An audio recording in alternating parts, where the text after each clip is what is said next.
Hey friends, this is Nate coming to you with episode 7 of Chords and Coffee. This one's a little different. I don't even have coffee here. But this one's special because I got a favor to ask of you, and it'd mean a lot to me. So this past weekend, I got to play at the funeral service for my father-in-law, Jerry. And Jerry was a good man. I have no doubt where he is spending his eternity. But it's always sad. And, this whole thing that we're doing right here, my goal is to build relationships and to be authentic. And this has been on my mind, and this is something that I've had to walk through. And so I'd rather just be real and present this to you than, try to dodge it. So here we are. And anyway, I was asked to play at Jerry's service, and one of the songs that they wanted me to play was In the Garden. And Jerry's wife, Renee, loved gardening, and Jerry loved her, and he loved that song. And Jerry drove a truck and all up and down all over America, and he'd come home, and sure as the world, Renee would have him out there tilling in the garden or helping and doing something. And she's an amazing gardener. But anyway, this song that I'm going to show you would absolutely tickle Jerry to no end, to know that someone that he's never met on the other side of the world is holding the guitar, looking at the screen, remembering him, and getting to know this song and everything that it means to him, and so many. It's a beautiful song. If you haven't heard it, you should just stop the YouTube right now, open up another channel or window, and YouTube In the Garden. And there's an amazing Johnny Cash version. There's just a ton of great versions of this beautiful song. And I couldn't help but think of you because this arrangement that I came up with to honor Jerry has all of this stuff that we just talked about in our last lesson. And I was just thinking about, I should show this because it helped me in this situation, and it might help you in a similar situation that comes up. So here it comes, In the Garden for Jerry. So remember that, and think about Jerry and all the hardworking folks that drive trucks all up and down the highways and byways of this world. So here it comes, In the Garden. When I started out, I had this.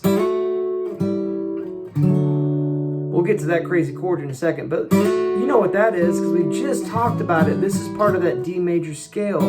And through this arrangement, there are a ton of those thirds that we did last time where you have basically two shapes. This is shape number 2, this is shape number 1, right? Right? Or shape number 1, shape number 2, right? In this case, we're starting out on the 7th fret of the D and the B. I'm sliding up from the 5th fret, sort of like a pickup. And then back down to the 5th fret.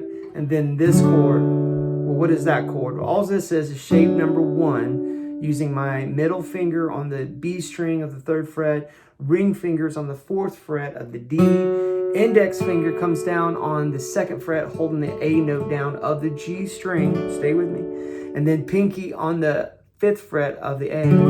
So, and he walks with me and he talks. What is that? So that's the same deal. Remember, this whole thing, this is, all that is just playing this, and I'm playing the melody with the harmony. So if you're singing it in your head, if you know the tune, you're home free. It's super easy.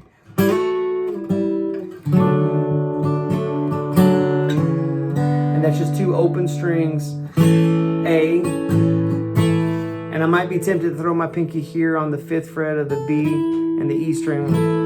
And then, check this out. And he tells me, and that is just, again, straight up this thing that we worked on last time. That's why I couldn't help it. We just went over this. I thought, I got to show you this. And he tells me I am his own. Now that's a little sassy Southern gospel thing there. Here's what's going on there. You've got, we're playing this A7 that's born out of this E minor shape here, where we've got middle finger on the 8th fret of the B, ring finger on the 9th fret of the D. It tells me I am his own. And then I'm just going down from this position number 2 here, where I'm on the 7th fret of the D and the B, down to the 6th fret, and then back to the 7th fret, right?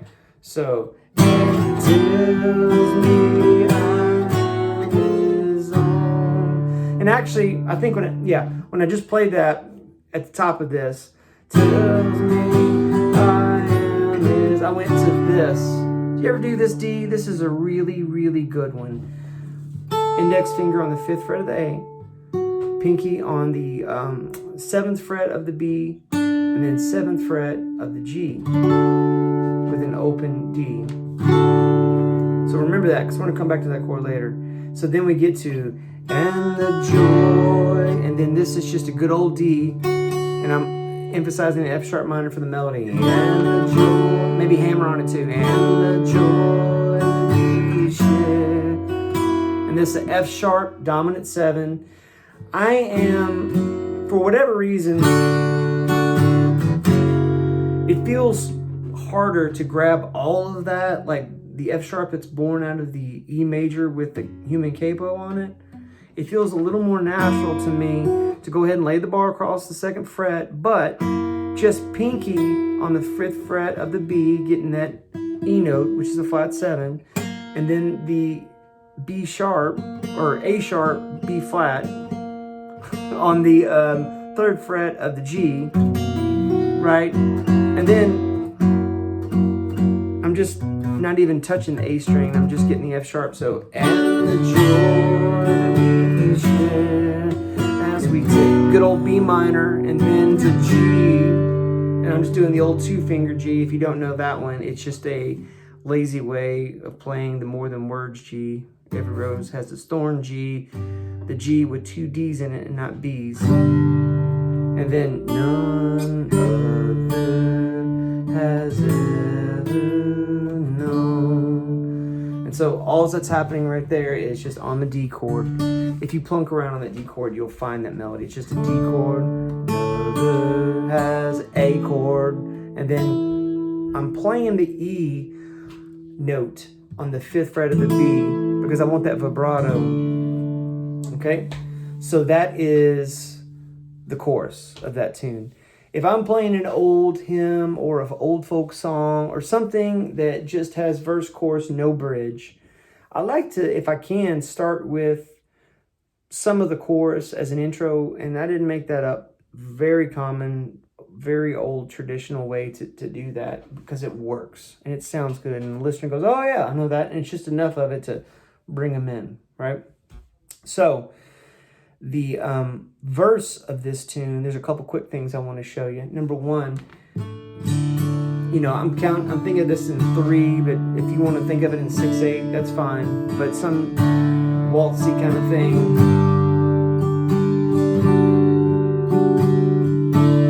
So D to G, now do a little G major 7 in there, and then the A, and then this little da, what is that? That's just D to E minor to D over F sharp, and then this.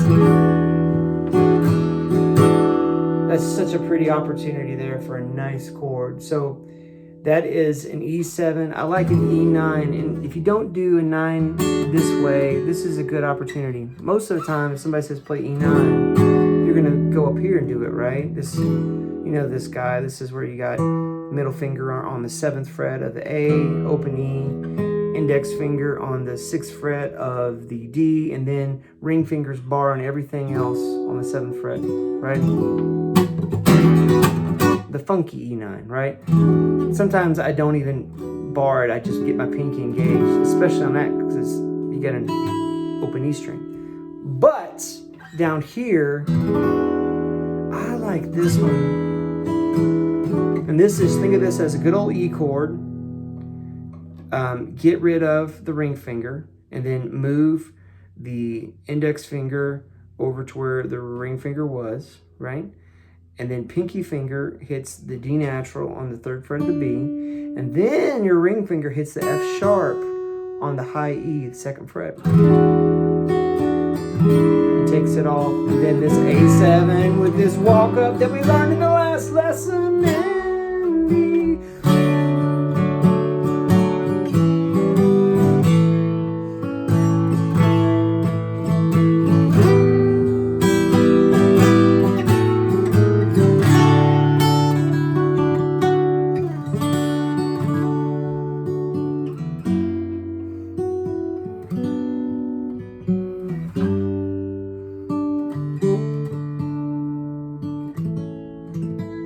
If you want to end it on the country style, go to the 4 chords: G, D over F sharp, E minor, D, right?